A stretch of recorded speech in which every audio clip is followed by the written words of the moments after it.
In the pastor's study today, we are in John chapter number 21 in our journey through the Gospel of John. Now, we've read in this chapter already how the 7 disciples had went back to fishing, their trade, before they were followers of Jesus Christ, what Jesus had called them from. They'd gone back to that trade, not knowing what else to do. And they borrowed a boat, they borrowed nets, as they no longer owned any of these materials that were necessary for their profession. And they toiled all night and caught nothing. Early in the morning, when the sun was beginning to come up the next morning, they start heading towards shore, and they notice a man standing on the shore. And that man, in this conversation, told them to cast their net one more time to the starboard side of the ship. So they cast the net out, which would have taken some time to do, and when they began to draw the net in, they realized that they'd had a miraculous catch, more fish than they could possibly even take in to their small boats. And John looked up and immediately realized, because of the miracle, that this had to be the Lord standing on the shore speaking to them, though they didn't recognize him by sight. They recognized him through his miracle. And in verse number 7, as we pick up, it says, "Now when Simon Peter heard that it was the Lord, he girt his fisher's coat unto him, for he was naked, and did cast himself into the sea." Peter, of course, hears the words of John, and he grabbed his coat, put on his coat, and jumped into the water, where he would have to swim at least a little ways before he could reach the bottom and wade the rest of the way to shore. Now, in reading this verse, there's 2 questions that immediately come to my mind. And I'm a person that likes to spend time on the water, fishing, not as the disciples fished, but realizing that there are certain dangers surrounded by being in the water. And the first question that I notice is the fact that it says that Peter was naked out there fishing. Now, this doesn't mean that he was completely unclothed like we would think of as being naked. What this is referring to is that he took his outer garment off. He did not have his heavy jacket on while he was performing this task. This was a common practice when people were laboring, to take that bulky, heavy garment off so they could work better and move more freely to perform the tasks of their profession. And I think of 2 references immediately in the Old Testament where it refers to the same idea. One was when King Saul in 1 Samuel chapter number 19 was prophesying alongside of Samuel. It says that he was naked, in the fact that he took his kingly robe off and looked as a common man, as he still was clothed, but he wasn't wearing his outer garment that a king would normally wear, as he prophesied unto the Lord. And again in 2 Samuel chapter number 6, you remember when David was now king and bringing the Ark of the Covenant back to the city of Jerusalem.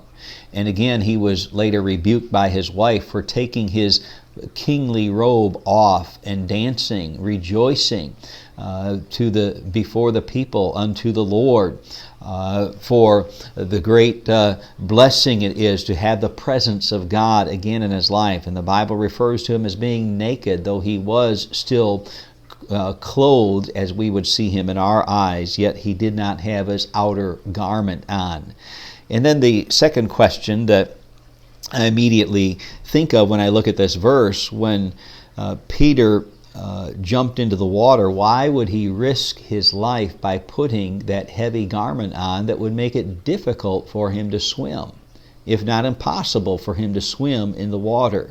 And I think the answer to both these things is that Peter realized that the only thing he owned in this world right now was literally the clothes that he was wearing and that coat that was laying in the boat. That boat didn't belong to him. The nets didn't belong to him. Those fish really didn't belong to him.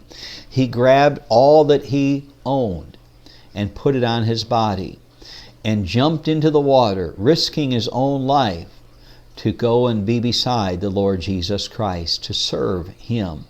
Now in verse number 8, it says, "And the other disciples came in a little ship, for they were not far from the land, but as it were 200 cubits, or, as we said last time, about the length of a football field, about 100 yards, dragging the net with fishes." The others came dragging the nets. Now, Peter seemed to no longer care about those fish that they caught. Peter was more concerned about being with the Lord Jesus Christ, selling out to the Lord Jesus Christ. It's hard to have a successful profession, and now Peter has seen this miraculous catch and adding up the dollars and cents and all the money that could be made, knowing what he had, yet he left that all behind to follow the Lord Jesus Christ. And certainly anyone who's forsaken all to follow Christ would have chances down the road to second guess. Maybe I made the wrong decision, but Peter was sold out. He was determined. I'm going to follow Christ. I'm going to leave all this behind to come and follow the Lord Jesus Christ. Now in verse number 9, it says, "As soon as they were come to the land, they saw a fire and coals there, and the fish laid thereon with bread." Now they probably got to shore about the same time, Peter dredging and swimming through the water with that heavy jacket on, and the disciples in the boat, yet dragging that heavy net filled with fish. And there, when they got to the water, they see Jesus has a meal prepared for them. Now again, the obvious question, well, where did he get this meal? When did he prepare this meal? And again, I think we can see in here a picture of God's miraculous provision to those that will forsake all and follow and serve him. It's inexplainable to understand how God meets the needs of those that sacrificially give their life to serve the Lord Jesus Christ. And anyone in any type of mission, any type of ministry, whether missionary or pastor or evangelist, anyone, or even a Christian school teacher is surprised, amazed sometimes how God miraculously provides all that we need. In verse number 10, Jesus saith unto them, "Bring of the fish which ye have now caught." What Jesus is saying here is not that we need your fish to add to the meal. No, he's got everything we need to eat. What he's literally telling them to do is to clean and store those fish that you've now caught. Care for them properly.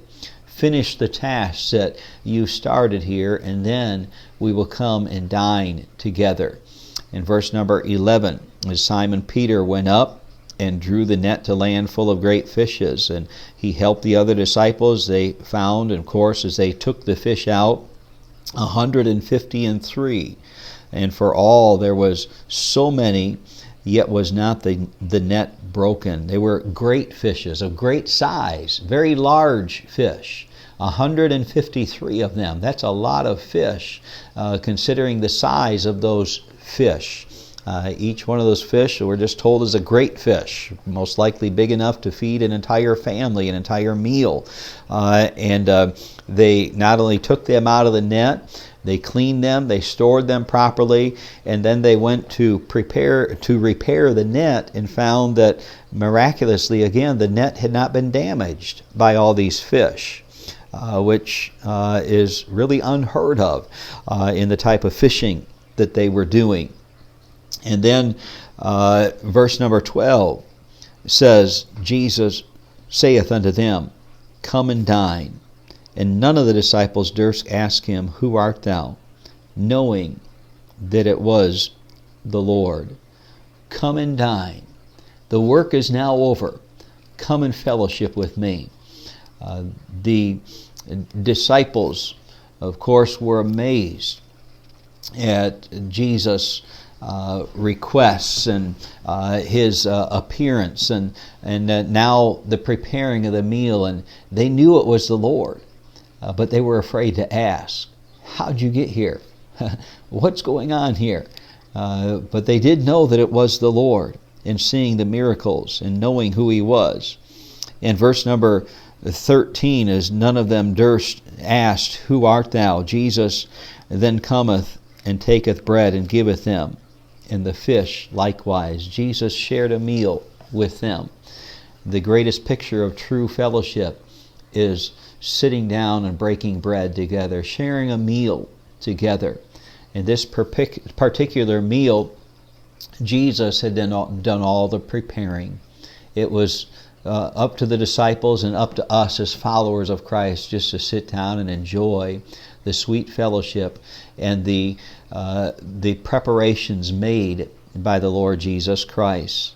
All their labor to catch the fish was set aside, and now they're just going to sit down and have sweet fellowship and communion with the Lord Jesus Christ. In verse number 14 says, This is now the third time that Jesus showed himself to his disciples after that he was risen from the dead.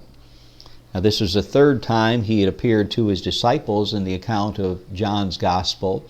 However, John also mentions a fourth time when he appeared not to the disciples but to Mary Magdalene, the post-resurrection appearances of Christ. There were many more, but only 4 of them are spoken of by John. And notice what it says in verse number 14, the third time which he showed himself. In other words, the word there literally means he appeared out of nowhere. The 2 times in the room has he just appeared with a door being shut, yet he just showed up.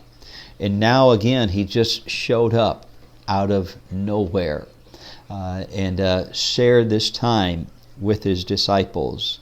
And oh, what a joy it is to walk with him, to know that he's always present, that he's always with us. And it's up to us to just forsake all and to follow him and trust in him and the sweet fellowship and enjoy that sweet fellowship, to come and dine with the Lord Jesus Christ.